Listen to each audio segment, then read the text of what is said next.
And then I'll get a link on that, Michael, and I can forward you the link.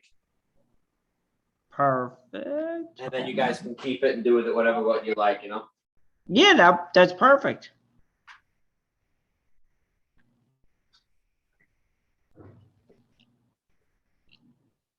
Okay, there we go. We're in good shape. Yeah, so I'm at a friend's house, and it's always interesting when you're at someone else's house cooking, because even though you know what you're doing, you don't know exactly where everything is normally. So it's, right. it's a little challenge, but I'm excited about it. I'm excited to have something different here. Right. No, absolutely. It's very scenic. I like it. It definitely got a good color background, nice kitchen setup. Yeah, very nice, very nautical vibe.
And if it turns out to be a private show for Aileen, hey, so be it.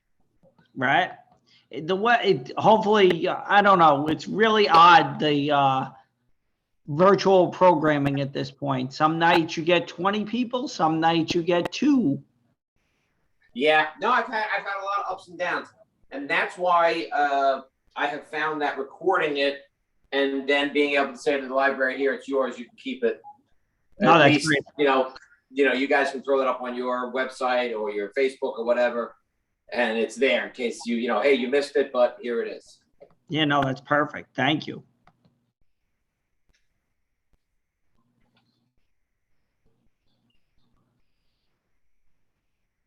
And you're hearing and seeing me okay, right? Perfect. Good.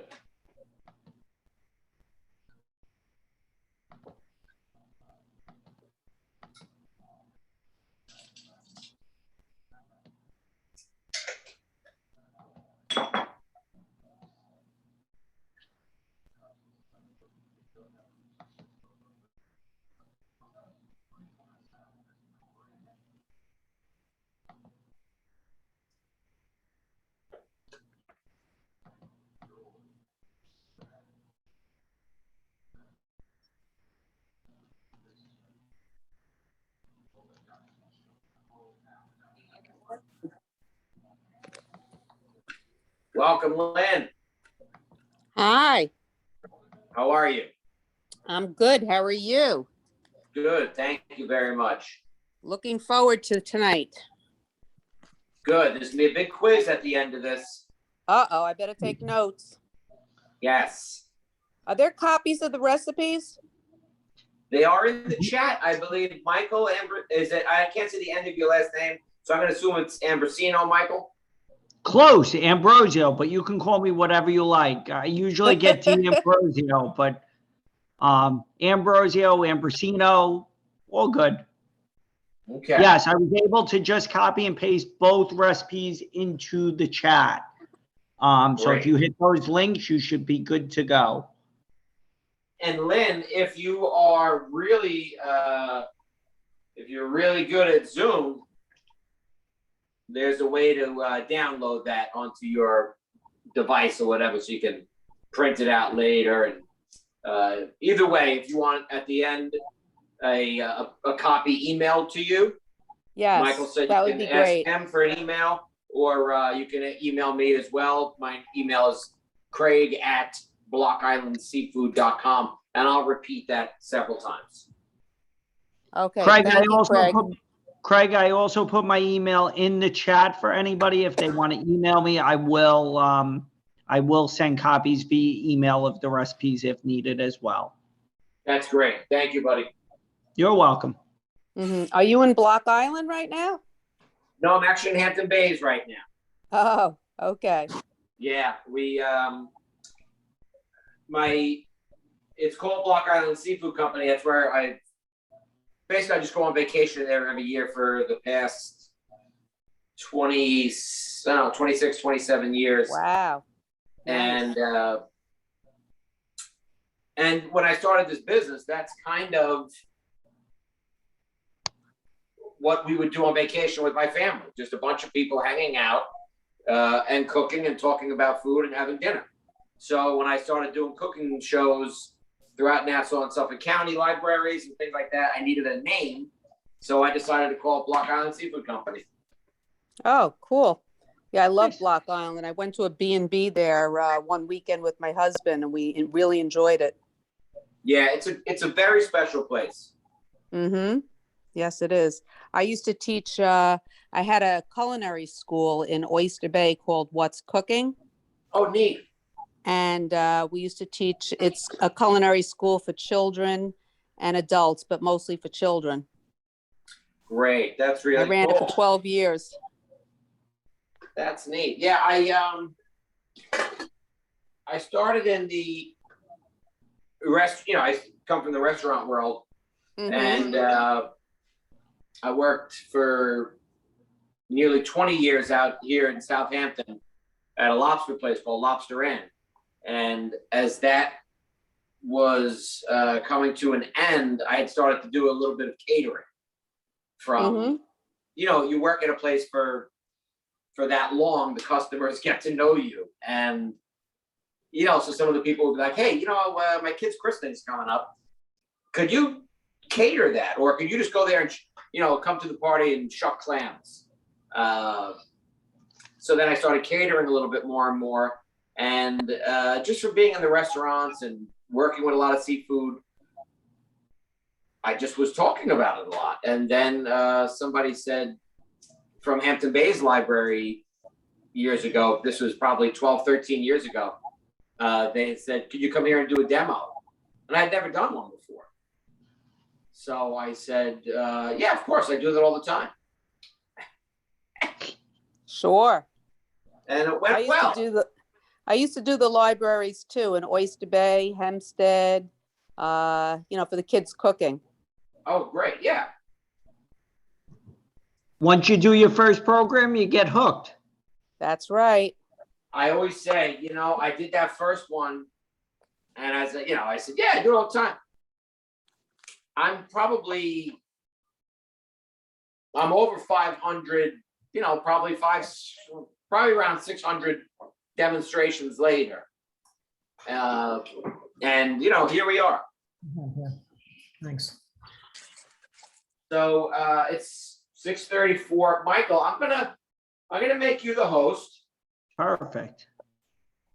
And right now, so we have 8 folks, not including, there's 11 people, but 3 of those are my 2 cameras and Michael. So there's 8 here, and Michael. Advisory calling misinformation surrounding the pandemic and vaccines an urgent threat in the fight I against. just lost you. Today, we live in a world where misinformation Yeah, somebody's got a. is There you threat go. right now. The nation's Dr. Vivek Murthy. There we are. Just had to Just got some mute going on here so that we're not hearing too much background noise. And I pinned this main video. And now,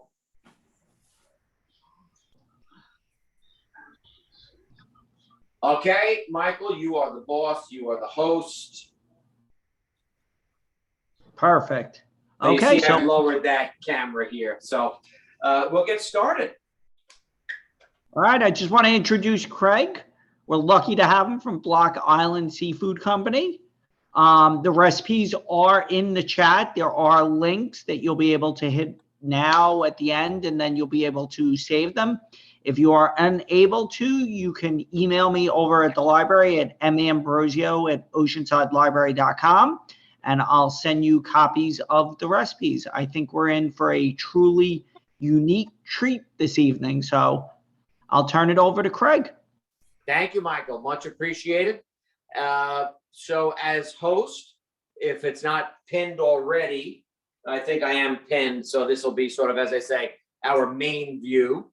And for the folks at home, because you're all at home, I'm the only one who's not at home. I'm at my friend's house. The camera angle that you're looking at, that's the one I'll be talking to mostly. And then every now and then I'll reference the cutting board. So if you just look above me, you'll see some little boxes with some other people in those little boxes. One of them is going to say cutting board. Right now, you'll see my dancing fingers. So if I direct you to the cutting board, just look up there and you'll see what's going on. Otherwise, you'll be here in the wide angle. This is just if you want a close-up view. If anybody has any questions, we can, if you're adept at Zoom and you want to hit the raise your hand button, Michael or myself will see it and we'll call on you.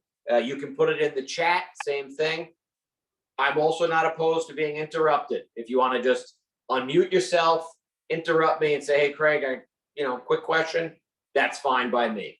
And again, if you're got the news on in the back or you live in a factory and there's machines going off, maybe keep it on mute. Otherwise, I don't mind hearing you and interacting with you because obviously that's the point of this. So I'm going to do two different dishes for you. This is the Block Island Seafood Company, so I'm going to stick to seafood tonight. First one I'm going to do is a pan roasted salmon. And I'm going to put that over a kale and Brussels sprout salad. I'm going to show you how to make a lemon vinaigrette for the dressing on that. And the other dish I'm going to do is a marinated shrimp, a citrus marinated shrimp. And I'm going to show you how to make an arugula pesto. So we're going to toss some spaghetti with the arugula pesto, top that with the shrimp. And we'll get started. The first thing I have here on the stovetop is some pinoli beans, which I have right here. If you want to see them, these are the little guys. And I'll walk it right over to the camera as well. I'm using these. I'm just going to put these up here. These are the pinoli nuts. You can also use walnuts. These are about $6 a bottle, and it's not a big bottle. So if you want to save a couple of dollars, instead of using pinoli nuts, you can split it half and half with some walnuts, or maybe just go all walnuts if you like. And the reason I've put a little heat under these is because there are oils in these nuts, and a little heat draws out the oil and it adds to the flavor. I chose to use just the pinoli nuts and not go half and half because the good folks here at the Oceanside Library really deserve the best. So I went for the extra stuff here. This is the Oceanside Library, right, Michael? I don't want to do that thing where you say hello. Yes, it is. The hello, Oceanside Cleveland. Library. Hello, Yes. Cleveland, and I'm really in pat job. I don't want to do that. Get it. So I just kind of let those dance around this hot pan. But you want to monitor it because they'll toast up very quickly. They'll release their oils, and now those oils are acting to heat them up in the frying pan. So be careful. You don't want to go to the point where you're starting to smell them because that means you may have overcooked them just a little bit. You just want to warm them up enough to get the oils to start to release and it kind of roast them just a bit in the pan. So I'm even going to turn the heat of the pan off and just let them sit there. That's fine. The other thing I want to get started is my shrimp. I have what we call 13-15 shrimp. That just means there's 13 to 15 shrimp per pound. That's a good sized shrimp. I have a very big head, so you can see that the shrimp is almost the size of my head. Now, as I said, when you go to the supermarket or you go to your fishmonger and there are numbers along the shrimp, it might say U8. That means there's under 8 shrimp per pound. 16, 20, that means there's 16 to 20 shrimp per pound. So the lower the number, the larger the shrimp. These are 13, 15s, really nice size shrimp. And I'm gonna start to marinate these. So I have them right on your cutting board there, as you might be able to see. And the first thing I want to do, I'll take a piece of garlic and I'm going to smash that up. Now I'm going to take a little bit of this chopped garlic. I'm going to put that right into the shrimp. I'm going to move my pan off there. I'm going to take a little bit of hot sauce. You can use Tabasco. You can skip it if you don't like. Just a dash of hot sauce there. Touch of olive oil. I have a little splash of white wine right here. Pinot Grigio works great. I like to keep it dry. You're not using that much. If you want to skip the wine, skip the wine. We have plenty of other acid in here that's going to make this dish really sing. I have lemons, I have limes, I have oranges. And the first thing I want to do is I want to get a little bit of lemon zest, or I want to get zest off of each of these. So I'll take a little bit of lemon zest. And again, just look up right where it says cutting board camera. Now, if you look at this lemon, it's bright yellow, and then it gets to the point where it's trying to get to a white part. So we've gone from this wonderful yellow to the white part. That's called the pith. You want to stop zesting it right there because you don't want to use this. The pith is very bitter, and you want to stop there. You don't want to get pithed off is what I'm saying, okay? Keep the pith on, folks, please. So I have some lemon zest. I'll take a little bit of lime zest and a touch of orange zest. A lot of citrus in this marinade. So you might be thinking, geez, Craig, that's a lot of citrus. You'd be right. Now I take some orange. Your recipe calls for orange juice. But again, I was thinking about it. And I said, well, these folks are at the wonderful Oceanside Library. I'm not going to show up with a little jar of Tropicana. Fresh squeezed. Fresh squeezed, only for you folks. Like if I was at another library, like Sachem or, one of your competitor Long Beach libraries, they wouldn't get fresh squeezed. This is only for you folks. So please don't tell them that. I don't want any complaints. I don't want any nasty letters coming to the house. Wonderful fresh squeezed orange juice going right in there. And I have the zest. I take a little bit of salt and pepper. That's perfect right there. And the last thing I want to do is I'm just going to toss this around. I have a little bit of cilantro. And I can put some cilantro in. Now, Michael, make sure the folks are paying attention to this. So we have cilantro here.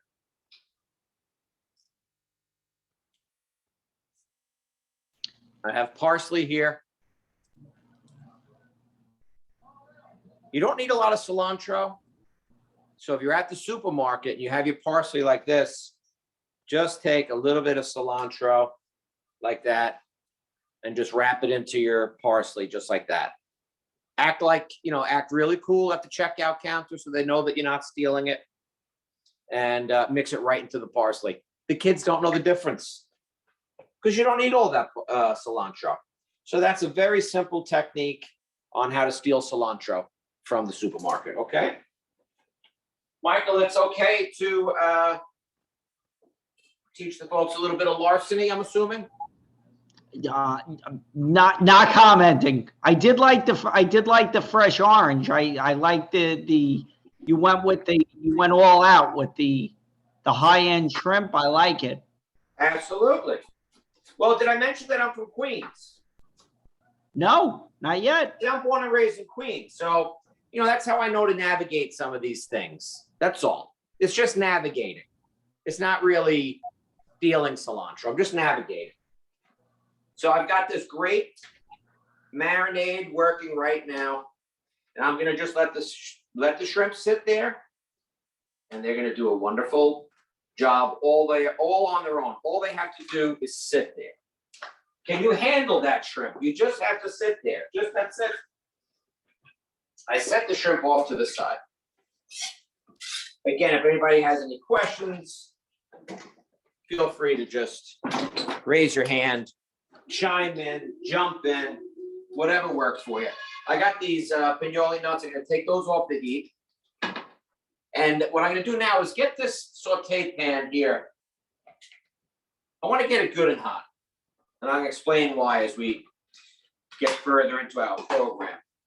So I have these pinoli nuts. I'm going to take those. I'm going to put them into my food chopper. And we'll address those later when we make our pesto. So we dance around a little bit, but we always come back to one recipe at a time because I'm not that good to do more than one thing at a time. I'm really not. But my pan here is getting hot. It's got a little bit of residual oil from the pesto, from the pinoli nuts, and I'm okay with that. What I want to do is start to cook the salmon. And the first thing I needed to do there was get fire under this pan. So here's the thing. If you want to make grilled salmon, it is the summertime, so a lot of us like to grill. It's very important that you turn the grill on, you let the dinner from last week burn off, and get the grill really hot before you put any food on it. It's very important. If the cooking vessel, in this case, the saute pan or your grill, if it's not hot enough, the protein is going to sit on it and stick to it. That's not what we want. We want to get a good hot pan, hit it with some olive oil, and get that olive oil good and hot now too.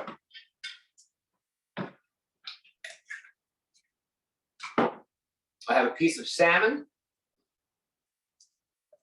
that has the skin on, and I'm going to put some salt and pepper on the skin and the flesh.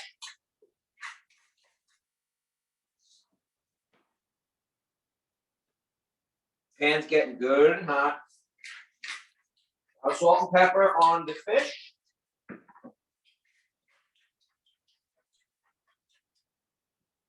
Kind of pat it in there. Good job. Now, as I said, I want to make sure that my pan is good and hot. And I can drop a little salt and pepper in there to see if it starts to dance. If that salt and pepper starts to move, I know the pan's hot. I want to listen in here for the sound. That crackling sound is what we want to hear.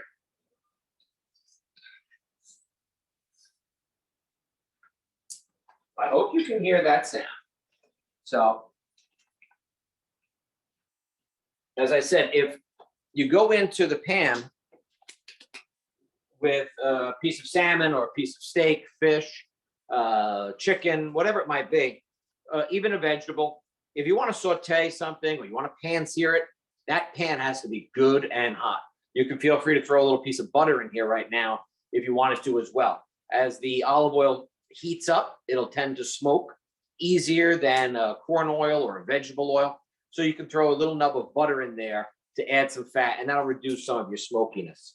But what I'm doing right now is just gonna let that salmon skin sear to the bottom of the pan. We want to kind of crisp it up. And then I'm gonna put the pan into the oven. In the meantime, we have to make the salad. So we've got a couple of items to work with here.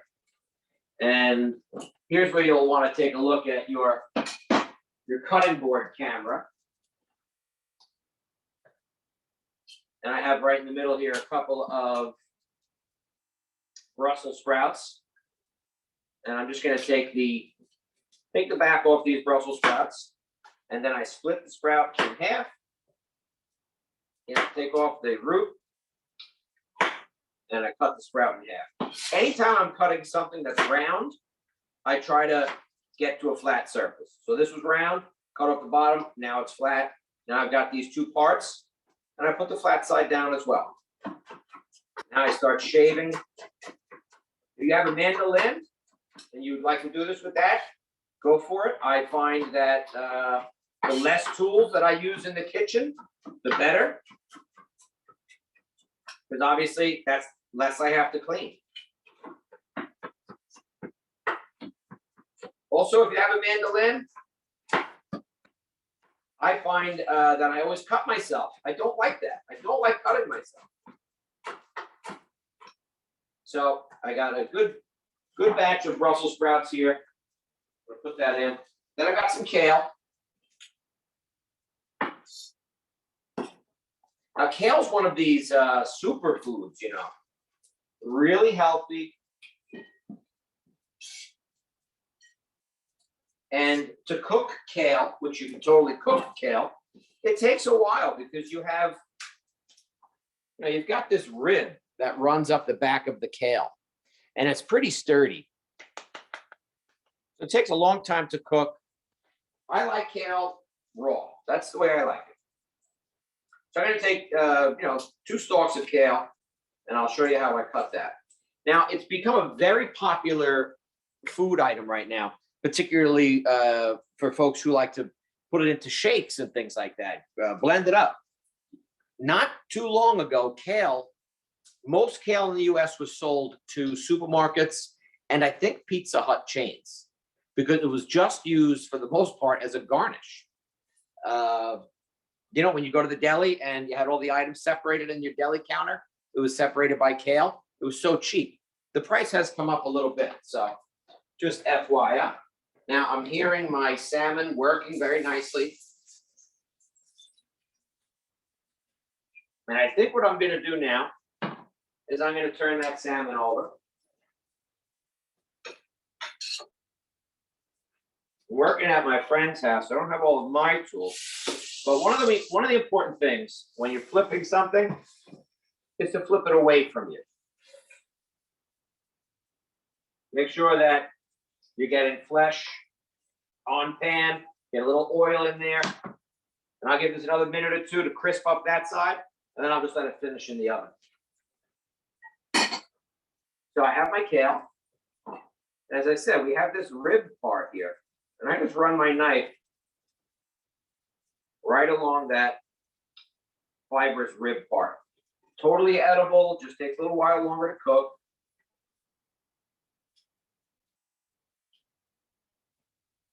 They sell chopped kale in the supermarket now as well, but they don't have the ribs taken out, which I find to be a little annoying. So now I just run my knife right through this kale.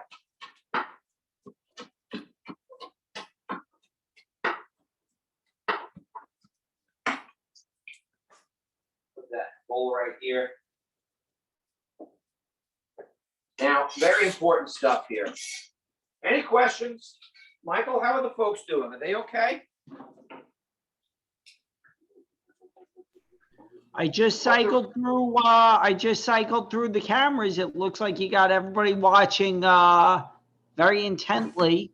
Great. Great. I think everybody's question is, what's your address out there out in Suffolk County, and is curbside pickup an option? Well, I thought it would just be best on my way back to Queens to just stop by everybody's house and deliver it. I think that's a good idea. I like it. I fully support it. Well, that's what I'm gonna do. I don't want to disappoint. So I have this clove of garlic sitting right here on my cutting board. What I'm gonna do is with the side of my knife, smash it down, just like that. I give it a chop.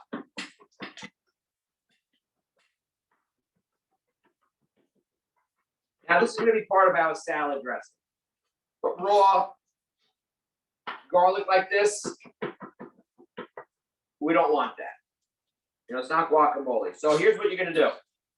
After you've chopped that garlic together, we're gonna make a quick garlic paste. Side of the knife again. I'm gonna drag my knife right through this garlic. I'll even hit it with a little salt to create a little friction there, like a little bit of an abrasive. You can hear it. I've got salt running through the garlic.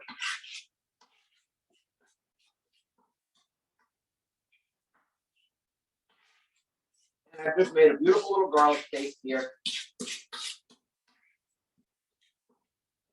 Now, side of my knife, I scoop it back up. So the garlic didn't go away, it was there the whole time. Put that right into this bowl. Like I said, I'm gonna let this salmon finish off right in the oven. I'll turn that baby off. So I have garlic paste in the bowl. And here's where we're gonna start to work up our wonderful lemon vinaigrette. I'll take a little bit of fresh parsley because it's available.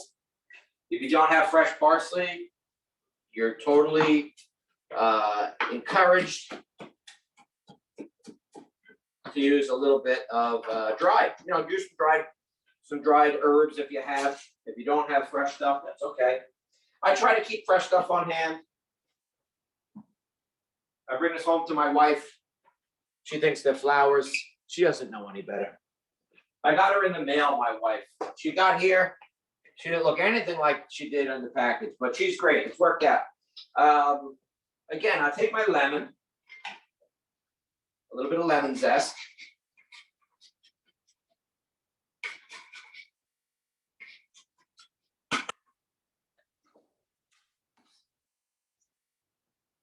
I'm only kidding. I didn't get my wife out of a mail order catalog.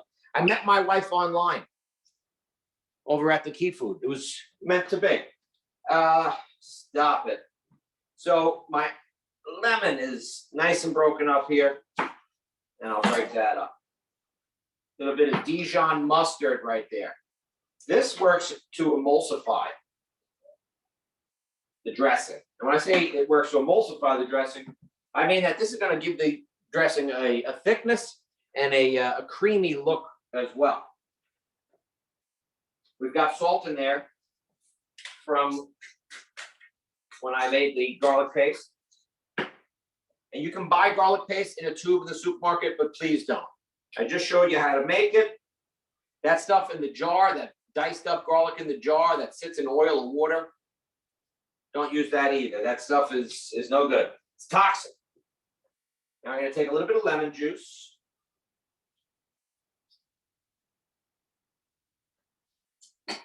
Normally, it's about 3 parts of acid to, normally it's about 3 parts of oil to 1 part of acid. So if you've got a tablespoon of vinegar, you're going to need about 3 tablespoons of oil. Actually, I'm going to keep my towel up here because when I whisk this, it'll be easier on the towel. Let's see. I have some olive oil here, just standard extra virgin olive oil. You could use some corn oil if you needed to. But it's very important to mix these ingredients as you start to pour the dressing, as you start to pour the oil. Why is that important? Well, there are molecules of fat in this oil. They need to be opened up, and that's what brings the flavor in. So you know when you put this in the refrigerator, it'll separate because the oil and the acid are not mixing together. So we need to whisk that oil open to incorporate all that flavor.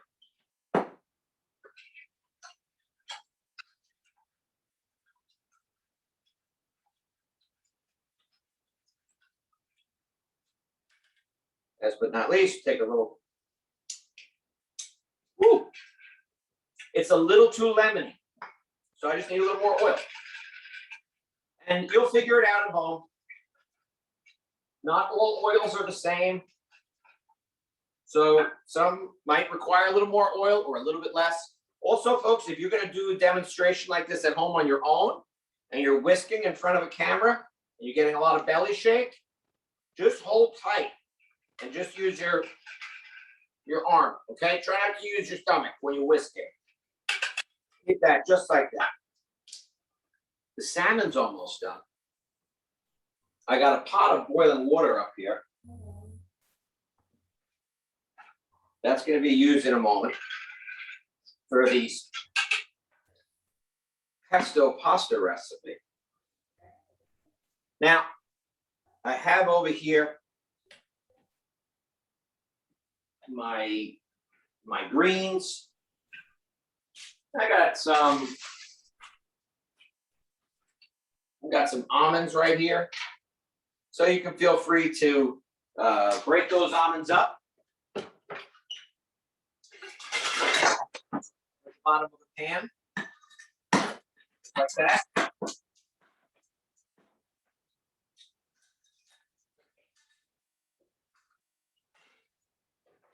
I think that'll work nicely.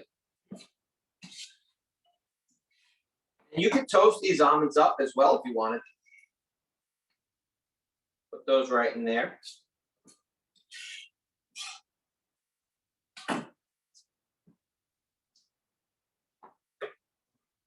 Maybe just a touch of cheese. But I'll wait until the end, until after I've dressed this.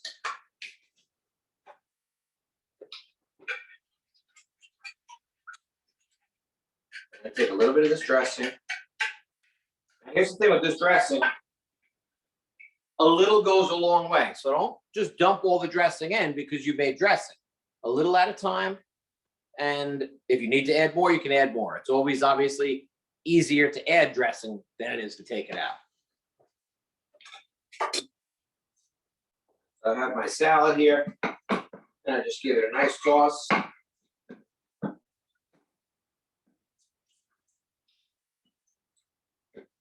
You know, there are folks out there, they wouldn't want a little bit of pecorino in their salad because some seafood is going to touch it. If you're in that camp, then don't use cheese. It's okay. I'm not the boss. You're the boss. This is how I cook. I'm sure there are folks out there who have incredible recipes, and you know, you have your own flavors. So do it your way. This is just a guide. It's like a speed limit, you know? Just a suggestion. You don't have to follow it. So I'm gonna go like that. I don't need all that salad.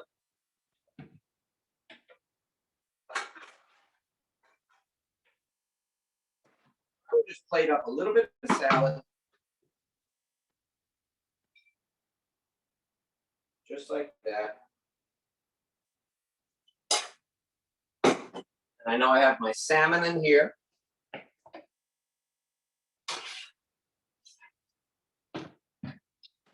Salmon is wonderfully done. Looking good.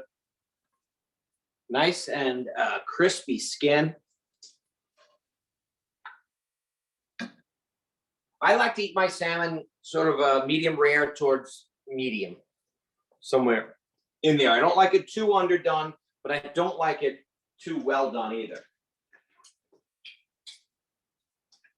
The thing about salmon is it is a, oh, look at the beautiful color we got on this salmon. Can you see that?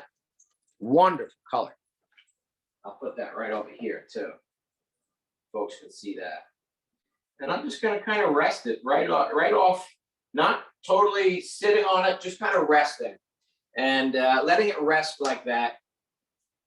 I'm not going to cook these greens. I don't want to cook the greens anyway. So let's let them live a little bit. Now, one other thing you could do,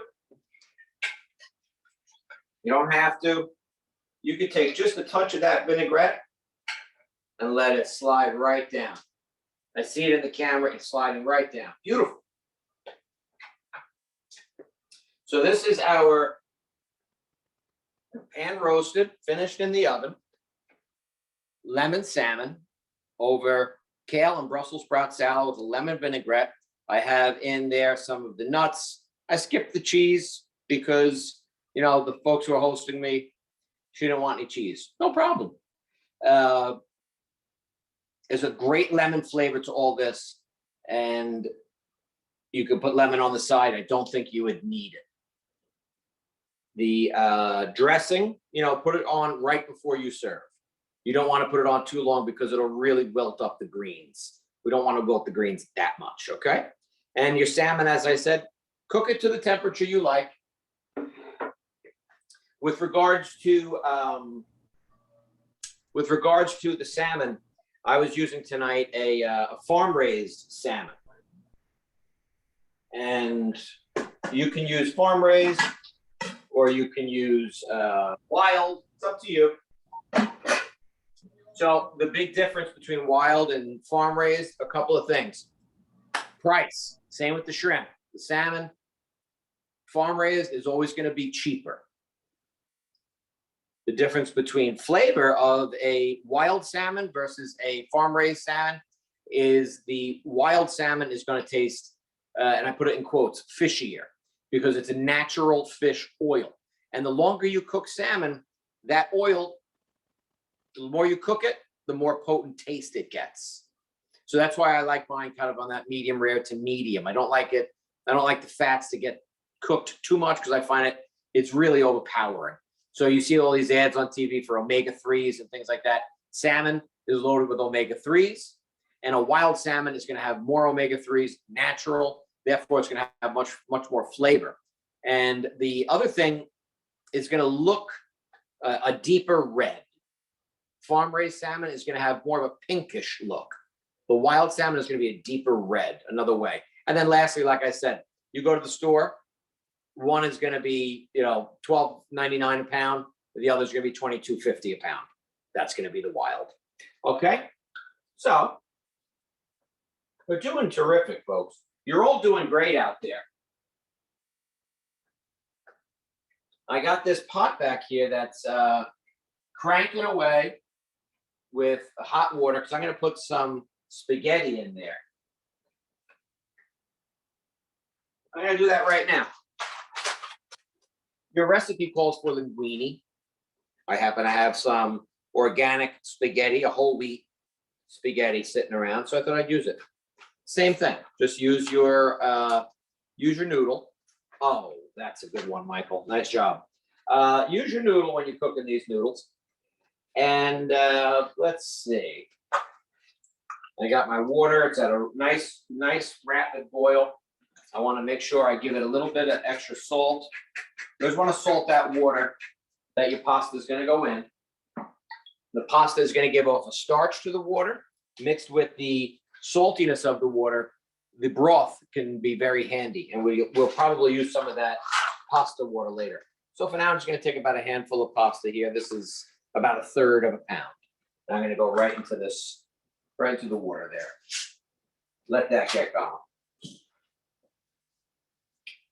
And this is whole wheat pasta. Should take around 10 minutes or so.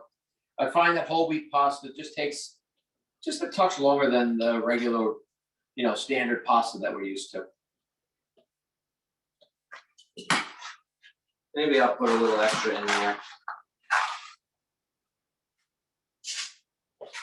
There we go.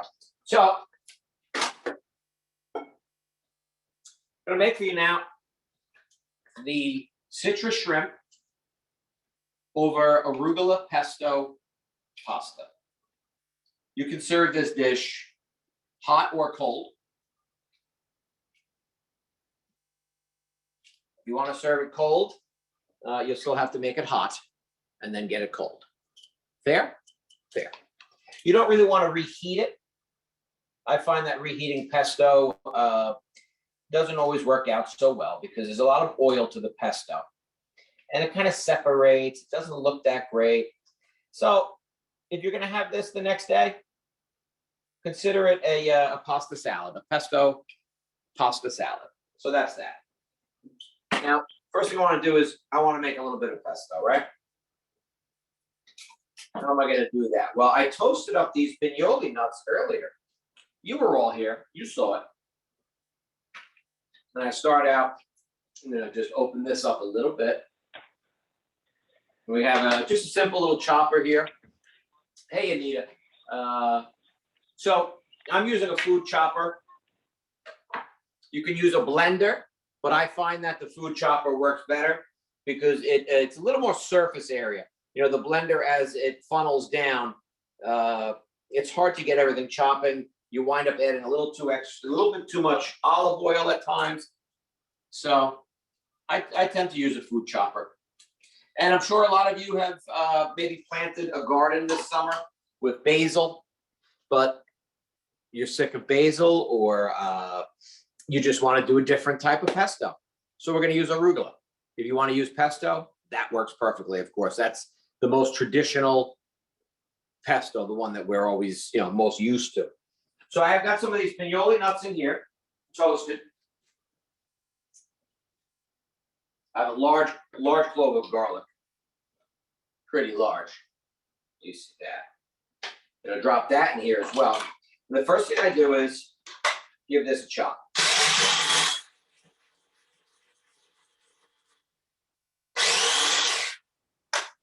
And that's actually gonna make, it's almost like a paste. The nuts and the garlic get a little bit pasty and they stick in here just a little bit. And that's totally fine. And now I grab a little bit of arugula. It's not the largest chopper, so I'll probably do this in 2 batches. But I add a little bit of arugula. And after this gets chopped down, I'll do a little bit more.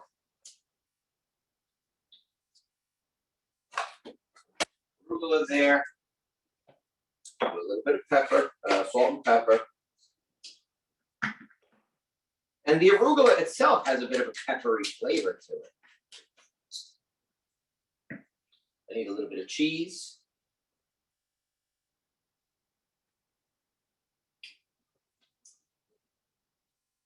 I want to put some oil in first right here. And then I'll put the rest in when it starts blending.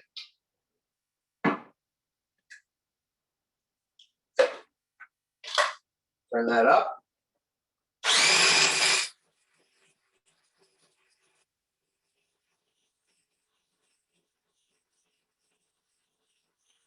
Want to keep adding the oil so it helps lubricate the arugula.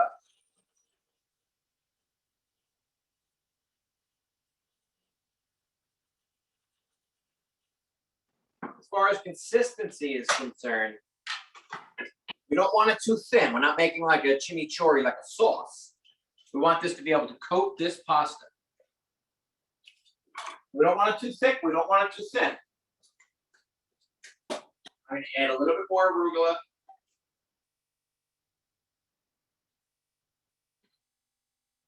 And then I'll taste it.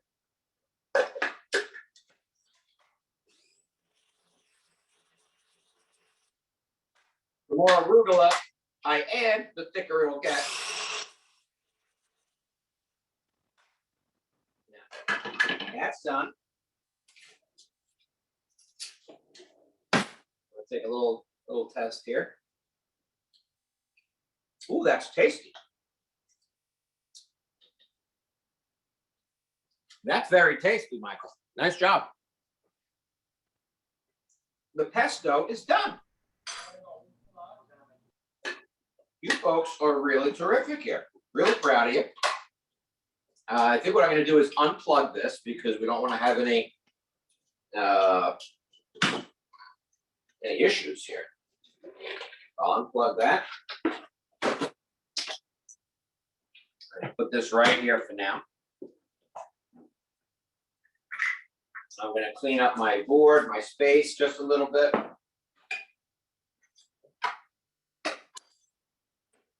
It's important to have a clean spot, especially when it comes time to putting out the dinner. That's when the confusion happens. You know, cooking Thanksgiving dinner, for example. One of the most challenging meals to cook is Thanksgiving dinner because you have all these sides, right? Aunt Mabel has to have her sweet potatoes. Uncle Tony has to have the string bean casserole. Nana has to have the creamed onions. They're going to get thrown out at the end of the meal anyway, but you have to have them because it might be, might be her last Thanksgiving. My mother hears me say these things. It drives her crazy.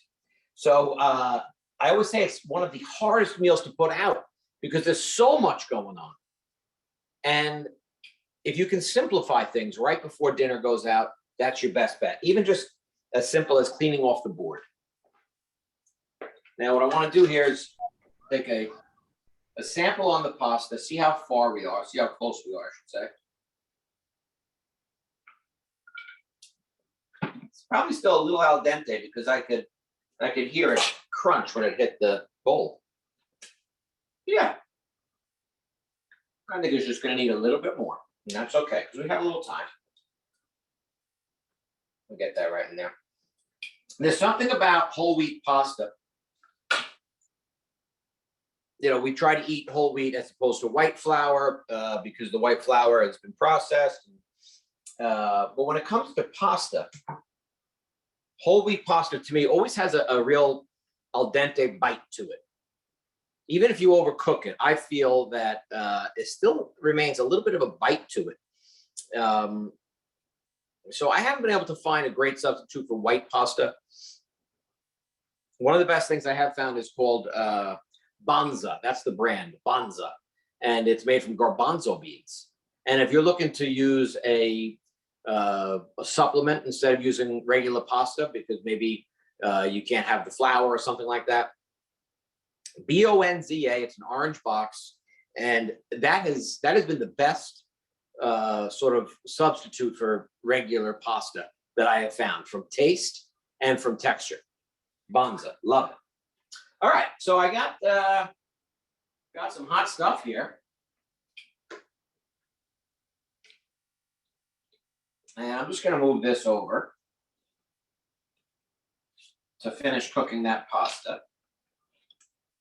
Down below here, I've got this hot pan. Remember, I had I cooked the salmon on that. So I don't need to worry about oil. Because the pan's hot, the oil's hot. What I do have here are my shrimp. I'm going to take my shrimp here. I'm going to be using these tongs later, so I'll keep it clean. I'm just going to use my hands. I was saying, we want to hear that sizzle. You want to go clockwise when you're putting your shrimp into the pan. Why? Because you want to know which is the one you should turn. So when it comes time to turn these, I know I'm going to come around this way.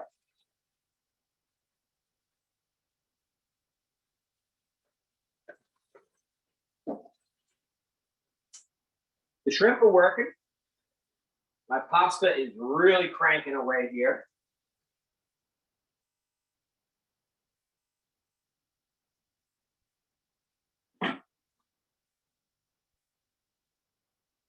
Great, done.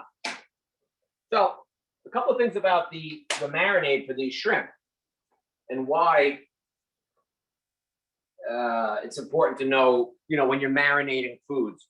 In particular, shrimp. Let's do shrimp because that's what we're talking about, right? So I marinated this in orange juice, lemon zest, lime zest, orange zest, a little bit of white wine. So there's a lot of acid in there. I had a little bit of olive oil as well. But the acid actually starts to cook the shrimp. So you don't want to have this sitting in a marinade for a couple of hours because you're going to really wind up overcooking the shrimp before you cook the shrimp. Okay, if that doesn't make sense to you, think of ceviche. With ceviche, hot stuff there. Ceviche, that's not getting grilled. That fish has been cooked in the acid of the lemon juice. So I always tell this story. I was in Guam many years ago. I was visiting a friend of mine. I took a tour, and the Spanish at one point in time had taken over Guam from the local folk of Guam, the native Chamorro. That's the name for somebody who's from Guam. And the Spanish were there to conquer and to convert to Christianity. And in the process, some Chamorro were getting killed.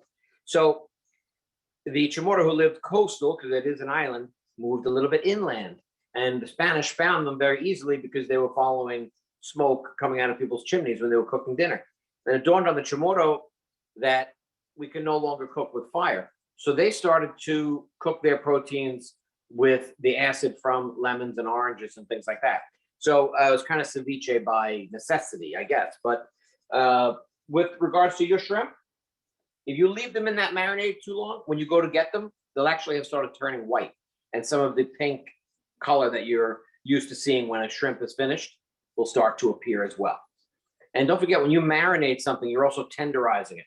So if you're marinating a piece of beef or you're brining some chicken, you're adding the liquid in there with the sugars and the salts that start to work on the proteins that soften up, your food. You go too long, it's going to be mushy. So 20, 30 minutes, all you need.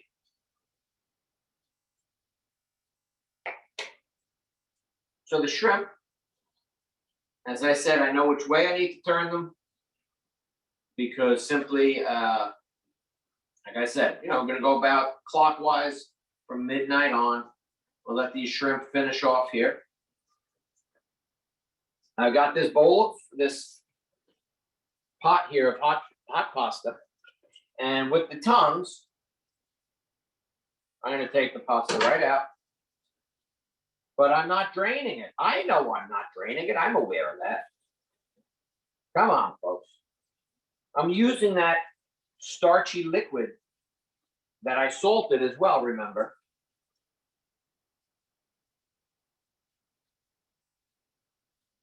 That liquid is going to help thin out our arugula. It's also going to add some flavor.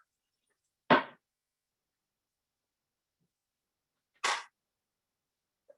have my pesto right here. Let's take a couple of tablespoons.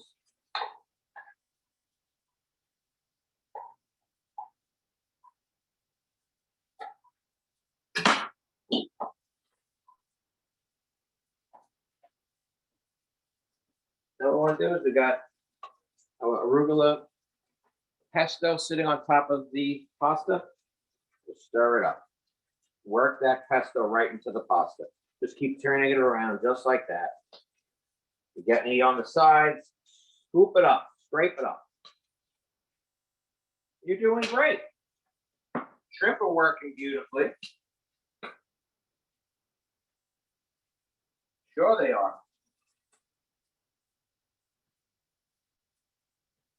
And the last thing I want to do is just put the rest of this pesto right into here.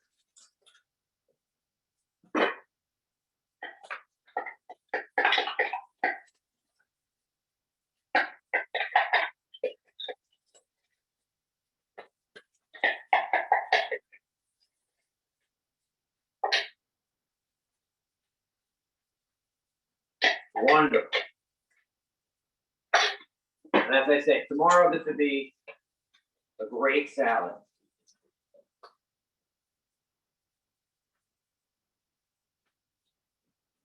And as I said, for the folks who are worried about having cheese touch their seafood, you're going to have a little cheese in this. So you're either going to have to skip it or not make it, or you're just going to have to go for it. But that is our linguine with the pesto. And I can put a little bit into a bowl.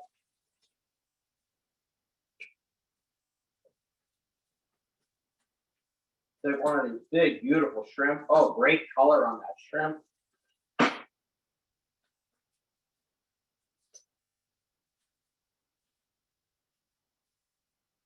Beautiful.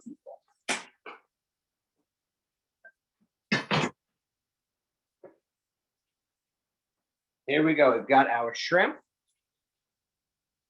And they got great color on them. Right over that linguine. Can you see that? You see how kind of charred it is? So, a couple of things. Why did the chicken cross the road? No. Why did the shrimp get this wonderful char on them? I'm not cooking over a grill. How was I able to get, this great looking color on them? It's caramelization, and there's sugar in that orange juice. There's natural sugars in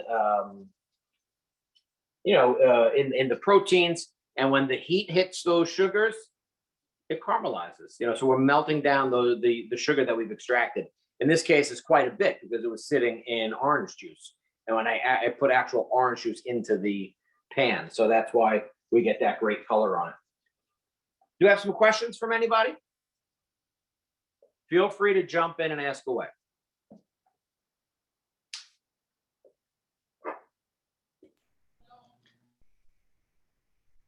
So cooking in somebody else's kitchen, they get first pick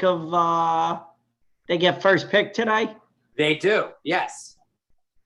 And that's why, somebody said, can you do me a favor, just leave the cheese out. Okay, no problem. Thank you, Maureen. Yeah, I'm really happy with the way those shrimp caramelize. It looks so nice. As I say, you'll get the seafood flavor from the shrimp, but you'll really get this pop of orange juice. It will really, it's not so prevalent that you think you're eating an orange, but it's a unique flavor with this sort of salty and savory, little peppery thing that you have going on with that arugula pesto, but then you get just a different flavor from the shrimp. And it's nice to have some different combinations. Plus the shrimp have a nice snap to them. And if we're always buying frozen shrimp, obviously we don't have local shrimp. Just make sure they're fully defrosted, and try to pat them dry before you marinate them. Thank you, Janet. And just make sure they're fully defrosted. Otherwise, if they're not, they'll defrost while they're being marinated. And there's sort of like a frozen shrimp liquid that's going to leak into the marinade. It's going to have a weird flavor. It's not going to taste good. So defrost them all the way, and you should be good to go. Any questions?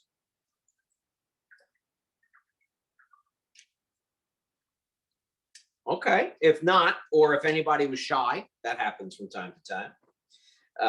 Michael can be very intimidating, and maybe you didn't want to ask a question because Michael was going to yell at you. I know that's not true, Michael. Feel free to email me if you like. It's Craig at blockislandseafood.com. Again, it's Craig at blockislandseafood.com. www.blockislandseafood.com is my website. I cater parties. I do anything from raw bars and lobster rolls and things like that to catering the whole party. So whatever works for you. Again, if you have any questions, feel free to reach out to me or Michael and the good folks at the library. I want to thank the library for having me. Very grateful for that.